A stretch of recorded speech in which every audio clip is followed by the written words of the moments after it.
Thank you for tuning in and welcome back, team. In today's episode of Real Estate Advice, you'll learn about what home inspectors look for in a home inspection. My name is Andrew Finney, your real estate geek. If you need help finding a top agent where you live, or if you simply want to drop me a line to say hello, my contact info is below. If you haven't already done so, please go ahead and subscribe to this channel now and like this video. Thank you. Okay, team, so let's talk about this. This is pretty exciting stuff, especially whenever you get around to a home inspection. What that means is that we're going to enter the closing process, and it's one of the first things that take place when we enter the closing process. So whether you're a buyer right now looking to purchase a home, or perhaps you're in contract, or if you're a seller getting ready to sell a home, or if you're in a contract, understanding what the home inspection is about and understanding what the home inspector is actually looking for is going to assist you whether you're buying or selling the home. So let's go ahead and talk about this. So what a home inspector is going to be using is a home inspection checklist. In that home inspection checklist, there's often about 1,600 areas, 1,600 items in total that the home inspector will review during the home inspection. Now, it can really be broken down into 10 main categories. The 10 main categories are the grounds, the structure, the roof, the exterior, the windows, doors, and trim, interior rooms, the kitchen, the bathrooms, the plumbing, and the electrical. Those are the biggest 10 core components that the home inspector is going to spend the most time evaluating in the home inspection. So there's a few different things you should know about this. So let's go ahead and break down each one of the core, explaining a little bit more about what they're doing in that process. So with number one, the grounds, the home inspectors are going to be looking for the current or future water issues such as standing puddles or a faulty grading or downspouts in and around the home. They check out the landscaping to see if the trees or shrubs are in good condition, and they'll also see how close they are to the eaves of the home and see how far away they are from the home. A plant or a shrub should not be planted up against the home. Ideally, it can cause foundation issues, and many home inspectors will call that, especially if there's not proper drainage away from the foundation of the property itself. So it's important to know that as you get ready to go forward on that. The second thing, when a home inspector examines the structure, they're looking to see if the house has a solid foundation. Obviously, we all know the story of the three little piggies and their homes being the straw and the brick, and well, heck, it's been so long since I've read this story.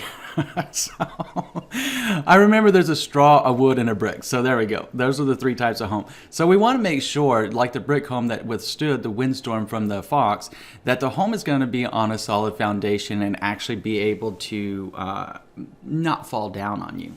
We don't want the house to do that. So you're going to be looking to see if the foundation is straight, how are the window and door frames, are they square, are they level? Any sign of displacement on the windows or door frames could indicate settling or possible foundation issues, all of which a home inspector will find particularly important and annotate in that home inspection report.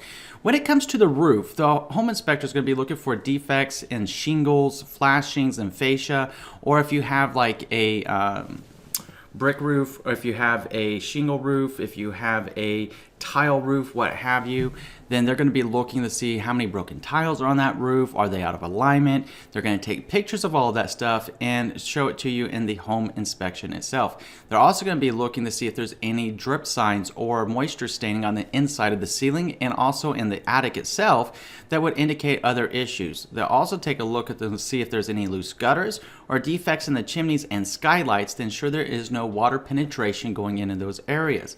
When it comes to the exterior of the house, the home inspector is going to be looking for cracks in the siding, rot, decay, cracking or flaking masonry, and cracks in the stucco, dents or bowing in vinyl, blistering, flaking paint, adequate clearing between siding and earth, which should be a minimum of 6 inches to avoid damage from any kind of moisture. So it's really important to note that they're taking a really hard look at everything to do with that house. So anything that gets annotated in that home inspection report for the buyer's sake is going to give them a really good idea of what they're getting when they get ready to close on that home, along with home maintenance items. As a seller, it's going to give you a good indication of what's going on with the home and what you're going to probably be asked to fix. And that's why I always recommend a home pre-inspection. So let's move on to the window, doors, and trim. So if you want to keep the elements out. You want to keep your inside of your home nice and comfy to you. Whether it's hot outside, you want to keep it cool. If it's cold outside, you want to keep it warm. So they're obviously going to be checking different things to do with your weather stripping. They're going to be checking out and seeing and making sure your windows and the doors are in good operational and working condition. You're probably thinking, well, why wouldn't they be, right? Well, as homes age, especially windows that don't get opened a lot, they can get stuck and they can have issues opening and closing. So they're going to point that out, or springs break, or seals break, or weather stripping or caulking just simply needs to be reinstalled for energy efficiency purposes. So they're going to go ahead and check that out as well and make sure there's no damage going on with the window, doors, and trim. When it comes to the interior rooms, inspectors are normally the most concerned about any walls that kind of lean one direction or the other, because it could indicate faulty framing, stained ceilings, could indicate points where water damage has come at some point in the property's history. And if you're watching this right now and you're a seller or getting ready to sell your home, make sure that you disclose. If you had a leak, disclose it. You see a moisture stain, fix it. And I'm not talking about just painting it and trying to cover up the incident. I'm talking about identifying why it happened and identifying the reason behind it and fixing the cause, and then disclosing that it was repaired. That will go a long ways to breeding confidence inside the closing process with the buyer, and it'll keep everybody on the up and up and make sure that everything moves forward smoothly going forward.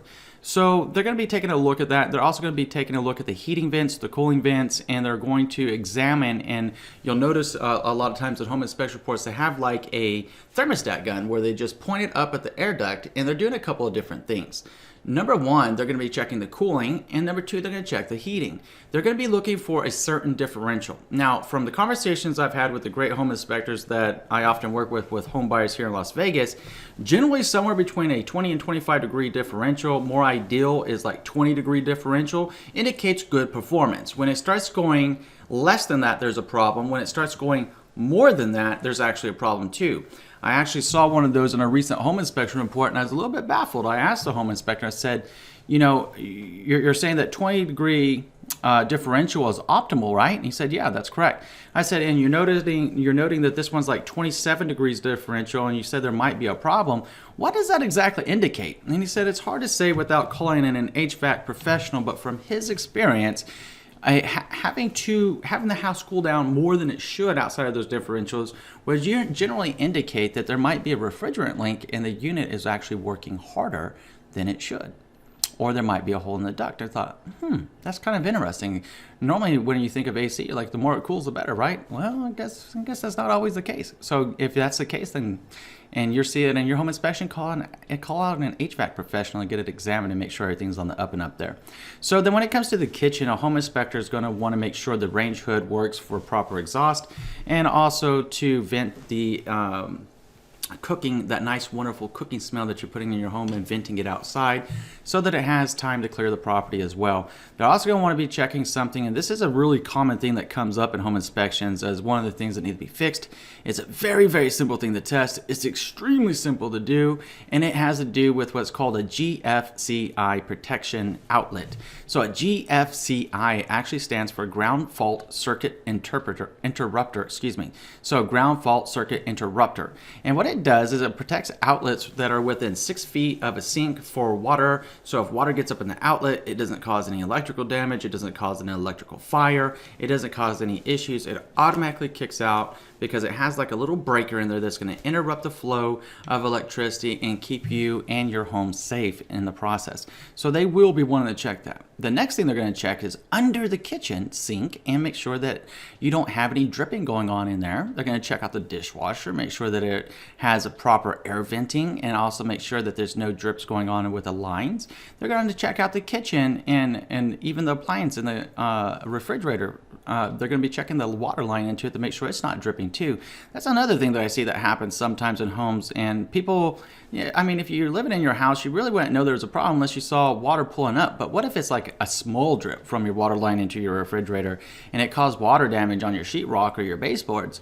You'll notice it whenever you remove that bad boy. So the home inspector actually pulls that away from the wall and gets a good look behind there to examine the components, the structure itself, and also investigate that when they're doing the kitchen inspection as well. They're going to take a look at all the cabinet doors. They're going to make sure that all the cabinet doors and drawers are actually in functioning and operational condition.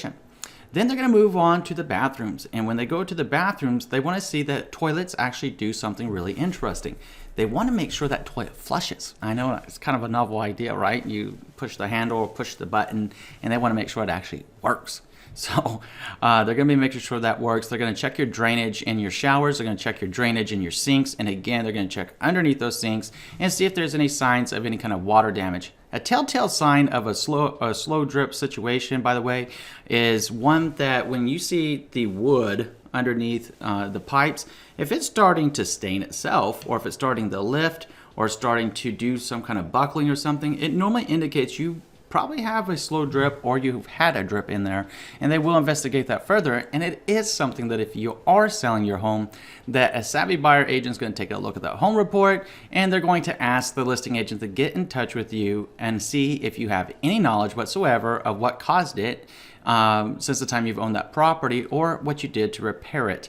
Likely, either case, if it's not repaired, they're asking you to repair it, and it is the right thing to do to make these repairs, by the way.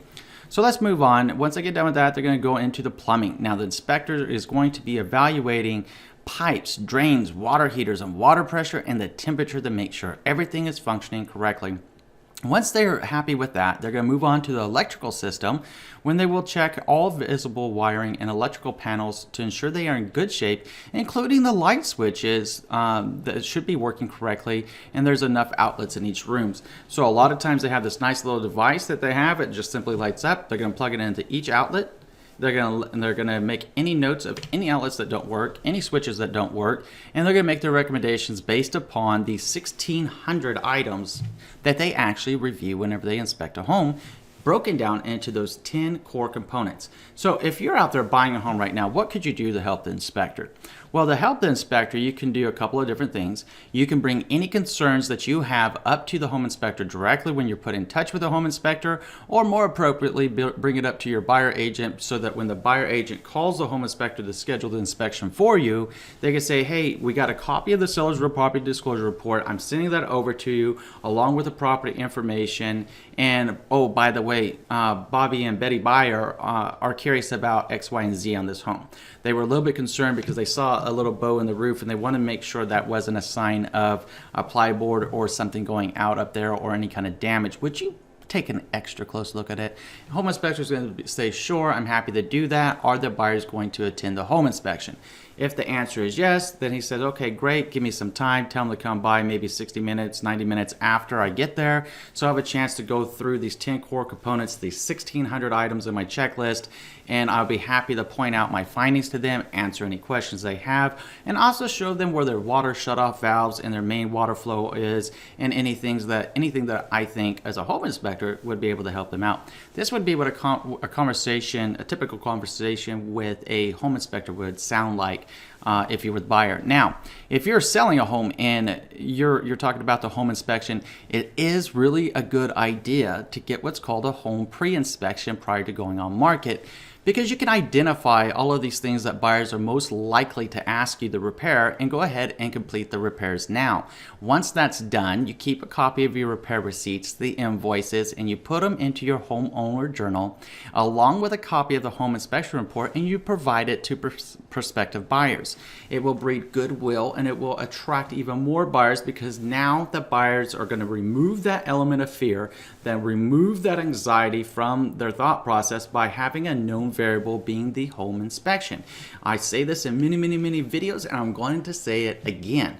Fear is an acronym. Fear is false evidence appearing real. The best way to replace fear is with knowledge, and with knowledge comes confidence, and with confidence comes what?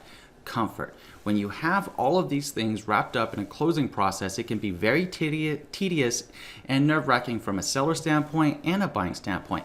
Let's do everything that we can to ensure that everybody's happy moving forward together and everything stays on track and everybody's getting done what needs to happen. The buyer is going to request of the seller, they're more than likely to request repairs and start negotiating the repairs if you haven't already addressed these items with a home pre-inspection. It's something to know about, it's something to be prepared for as we move forward through the closing process. Now, it's your turn. Tell me what you're thinking about this video. What really popped out? What really excited you? Or what tips do you have that you would like to share with us about what home inspectors look for in a home inspection? Tell us about it in the comments section below. Was it the first thing about how the home inspector takes a look at the grounds? Or perhaps it was the fact that there's actually 1,600 items in a home inspection checklist that are broken down into 10 core groups. Tell us what you're thinking in the comment section below. Now, I'm gonna pop up my contact information. If you wanna reach out to me to find a top agent, please feel free to do so. Or if you simply wanna drop me a line and say hello, absolutely love to hear from you. If you haven't already done so, please go ahead and subscribe to this channel now, like this video, and share this video around with someone you know is gonna be able to help. In between now and next time, I'm wishing you and yours a lifetime full of love, wealth, abundance, and happiness. Thank you so much for watching today, team. Enjoy an amazing day.